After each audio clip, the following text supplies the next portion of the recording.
तो दोस्तों कोई भी टॉपर दो चीजों को मिलकर के बनता है। कहने में तो बहुत सिंपल है, सही प्लानिंग और कड़ी मेहनत। जो स्टूडेंट इन दोनों चीजों में सही बैलेंस बना पाता है वही टॉप कर पाता है। लेकिन कैसे? आमतौर पर रैंक में डाउन रहने वाले स्टूडेंट्स या तो सही प्लानिंग नहीं करते हैं, और अगर सही प्लानिंग कर भी ली तो फिर उसके अकॉर्डिंग मेहनत नहीं करते हैं। और इन दोनों चीजों में गड़बड़ी करता है सिर्फ और सिर्फ आपका दिमाग। आपका दिमाग आपको वो सब काम करने से रोकता है जिसमें आपको जोर आता है। आपका दिमाग आपको एक स्ट्रिक्ट स्टडी प्लान बनाने से भी इसलिए रोकता है क्योंकि वो एग्जाम को अंडर एस्टिमेट कर लेता है। वो बार बार आपको इस चीज को एक्सेप्ट करने के लिए फोर्स कर देता है कि ये एग्जाम तो मैं ऐसे ही पास कर लूंगा, या फिर वो आपको बोलता है कि ये एग्जाम तो इतनी भी बड़ी नहीं है कि इसके लिए मुझे कोई स्टडी प्लान तैयार करना पड़े।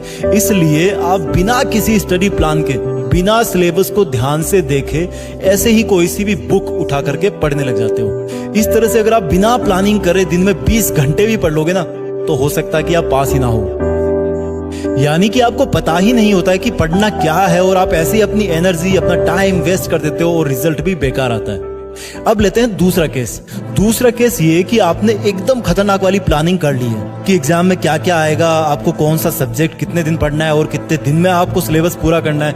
आप शुरू में तो एकदम जोश से पढ़ते हो, 2 दिन, 5 दिन, 10 दिन, लेकिन तब आपको वही दिमाग फिर से एक सिग्नल देता है कि मैं बहुत अच्छा पढ़ रहा हूं, मेरे बाकी दोस्त शायद इतना नहीं पढ़ रहे, इतना पढ़ करके तो मैं उनसे ज्यादा नंबर ले ही आऊंगा, आज थोड़ा सा बंटी के साथ बाहर घूमने चला जाता हूं। इस दौरान आप जब भी पढ़ाई के बारे में सोचते हो, आपका दिमाग आपको यू टर्न देकर के बोलता है कि पढ़ाई की टेंशन मत ले यार, तुमने पिछले 10 दिन में बहुत अच्छी पढ़ाई करी है। आप जब अपने दिमाग को पढ़ने के लिए बोलते हो, वहां से यही रिप्लाई आता है कि तुम टेंशन मत लो, तुमने पिछले 10 दिन में बहुत अच्छी पढ़ाई करी है। और आप कहीं बाहर चले जाते हो घूमने फिरने या और कुछ काम करने, लेकिन आपके मन में खुशी रहती है कि मैंने बहुत अच्छी पढ़ाई कर ली है। वापस आते आते आपके दिमाग का ये वायरस इतना बड़ा हो जाता है कि वो आपको इतना तक बोल देता है कि बस आज रहने दे, कल 1 घंटा एक्स्ट्रा पढ़ करके कवर कर लूंगा, वैसे भी मैंने पिछले 10 दिन में तो बहुत अच्छी पढ़ाई करी है।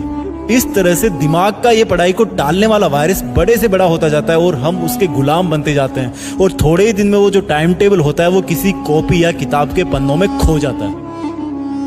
यानी कि जिस दिमाग ने तुमसे खतरनाक वाली पढ़ाई की प्लानिंग बनवाई, जिस दिमाग ने तुमसे 10 दिन तक पढ़ाई करवाई, उसी दिमाग ने थोड़ा टाइम और गुजरने के बाद आपको बोला कि यार स्टडी प्लान की जरूरत क्या है, ऐसे ही पढ़ लेगा तब भी टॉप कर सकता है, करनी तो पढ़ाई है ना। यानी कि प्लानिंग बहुत अच्छी थी, लेकिन तुम्हारे दिमाग ने तुम्हें खुद को ही धोखा देकर के प्लानिंग का सत्यानाश कर दिया और पढ़ाई करने से भी रोक दिया, और अगेन तुम्हारे मार्क्स फिर से कम आते हैं। समझ में आ गया तुम क्यों नहीं टॉप कर पाते? अब बात करते हैं इस प्रॉब्लम के सॉल्यूशन की, जो कि एक कमजोर से कमजोर स्टूडेंट को भी टॉपर बना सकती है।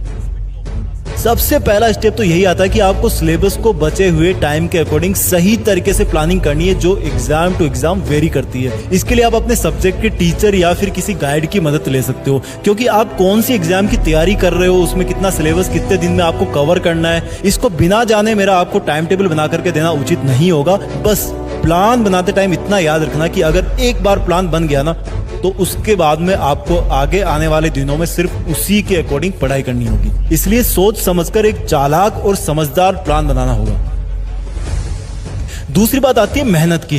तो एक लाइन में अगर मैं कहूं तो बात यह है कि आपको लास्ट मिनट तक पढ़ाई का जुनून नहीं छोड़ना है। स्टडी प्लान से लेकर के एग्जाम के लास्ट दिन तक, लास्ट मिनट तक आपको मेहनत करनी है, मेहनत करते रहना है। लेकिन इसका मतलब ये नहीं है कि आप 24 घंटे ही पढ़ते जाएं। देखो, जब भी कोई खिलाड़ी अपने आप को एक लंबी मैराथन दौड़ के लिए तैयार करता है, तो इसका मतलब ये नहीं है कि वो 24 घंटे तक दौड़ता ही रहता है, रेगुलर ब्रेक्स भी लेना जरूरी है। अब देखो, 24 घंटे के दौरान हर स्टूडेंट के दिमाग का एक्टिव रहने का टाइम पीरियड भी अलग अलग होता है। किसी का सुबह काम करता है, किसी का रात को, वो आपको अपने हिसाब से तय करना है।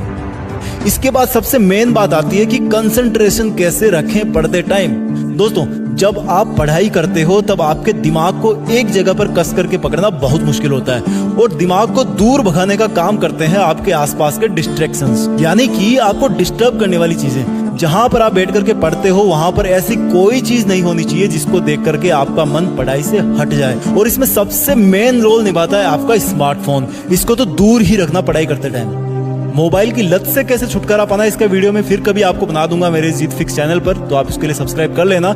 इसके बाद डिस्ट्रैक्शन की और वजह है आपकी स्टडी टेबल पर या आसपास में कोई फालतू आउट ऑफ सिलेबस कोई किताब पढ़ी हो या फिर कोई पुराने न्यूज़पेपर वगैरह पढ़े हो, वो सब भी आपके लिए डिस्ट्रैक्शन का काम करते हैं। जितनी फालतू की चीजें हटा सको अपने स्टडी स्पेस से, उनको हटा देना।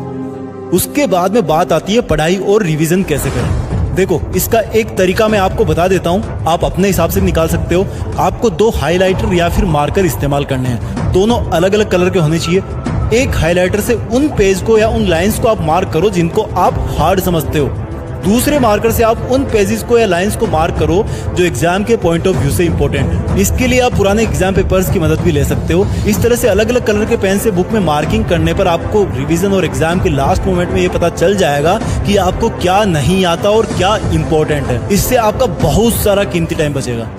इसके बाद में लास्ट चीज आती है जिसको हम कभी भी ध्यान नहीं देते और वो इन सबसे भी ऊपर है, वो आपकी हेल्दी डाइट और एक्सरसाइज, जो आपको टॉपर बनाने तक और उसके भी बाद में आपका साथ निभाती है। देखो, खाने पीने का सिंपल सा फंडा है यार कि घर का खाना ना सबसे बेस्ट होता है और वर्कआउट में लाइट एक्सरसाइज या फिर योगा स्टूडेंट के लिए बेस्ट होता है।